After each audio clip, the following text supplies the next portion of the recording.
Okay, last but not least, we have the utility tree. So let's start with tier 1. Phase Walker reduces the cast time of recall and improved recall on Dominion by 0.5 and normal recall by 1 second. Same point really as Season 3, pretty standard.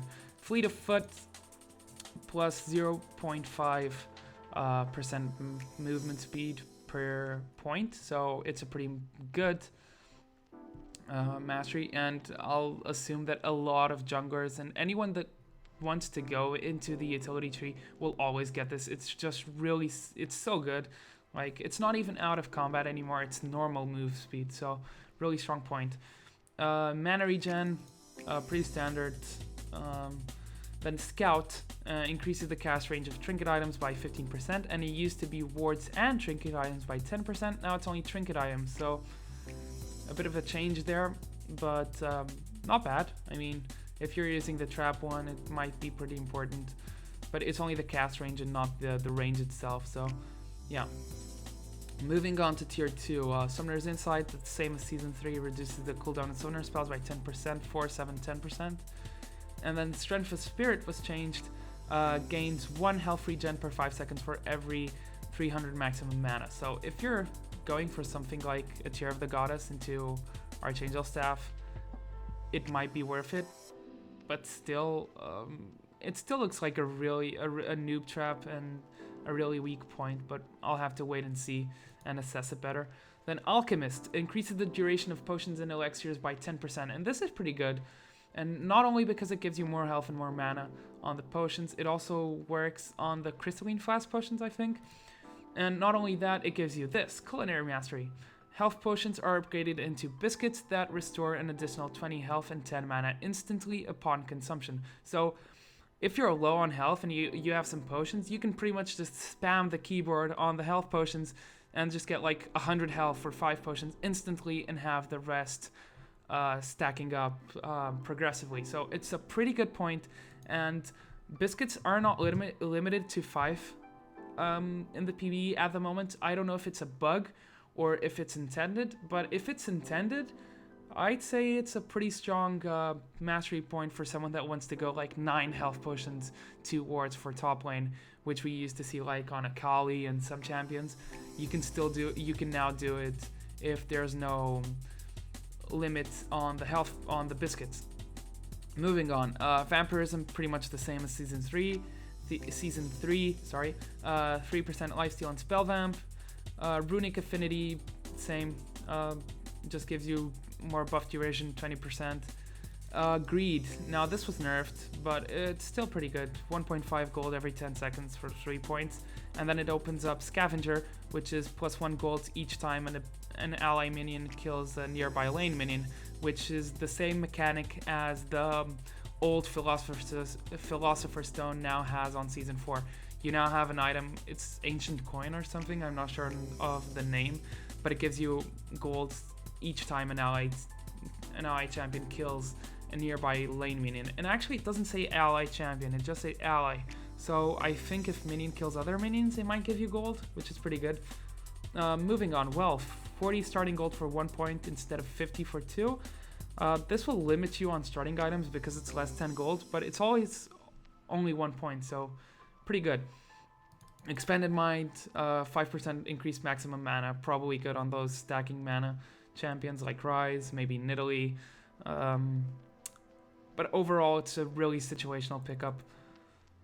Inspiration, 7.5 experience every 10 seconds while near a higher level ally champion, and it goes up to 15. And it used to be 5-10, but they buffed it. And this is pretty good for supports. Like, supports always are behind in their lane, so if they can get that extra XP, it's pretty good. Then I forgot about this one. Bandit gives 15 gold on champion kill or assist for melee, and for ranged gives that old pickpocket mastery that grants 3 gold every time a champion is attacked.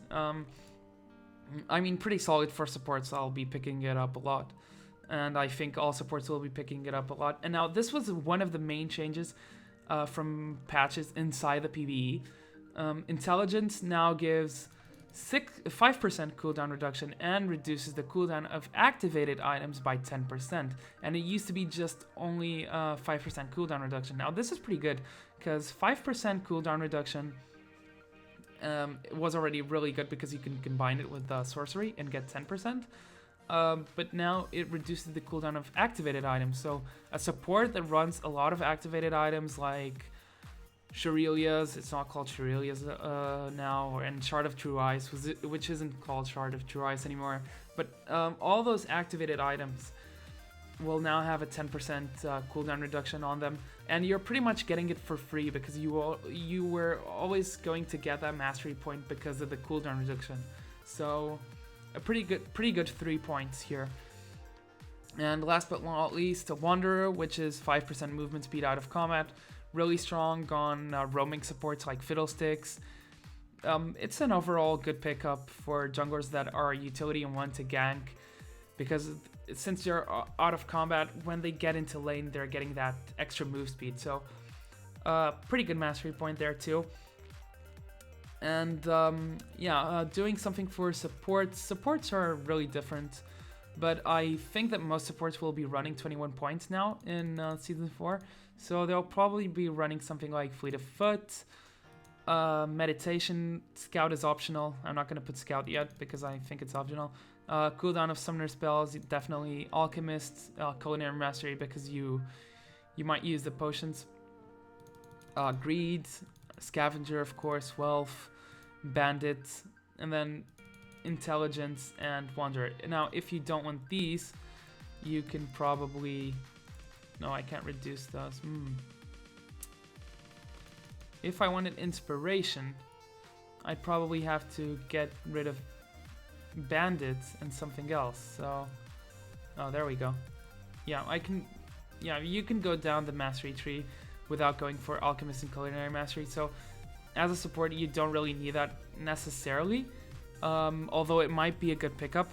But if you want to not get that, probably Inspiration is a better point, and then Bandit, Intelligence, and Wanderer. Of course, this is all very situational, and you might want to go more than 21 points. Like some supports go 22 points and get this, or they take one out of mana regen because it's not that good and get the scout point, or they can actually go for something like this, and then this 22 points. Or even go less 1 point on mana regen and go for the biscuit the biscuit one, because it will actually be a substitute for the mana regen you get from Meditation. It really depends, but 21 points I think will be very stellar on supports in Season 4. So yeah, that's pretty much it for the utility tree. I hope you guys enjoyed the analysis, although a bit rushed. I do have a test tomorrow, but I did want to bring you the changes from the Masteries. So yeah, new videos are coming out next week. Sorry for the wait, and I'll see you then. So I'll see you guys in the Rift. Shakarez signing out. Oh, one more thing I forgot to mention. We do have a mastery calculator now on LoL Pro. It's not updated yet, but I just talked to the developer and he told me it will be ready either today or tomorrow. So yeah, that's pretty much it. I'll see you guys later.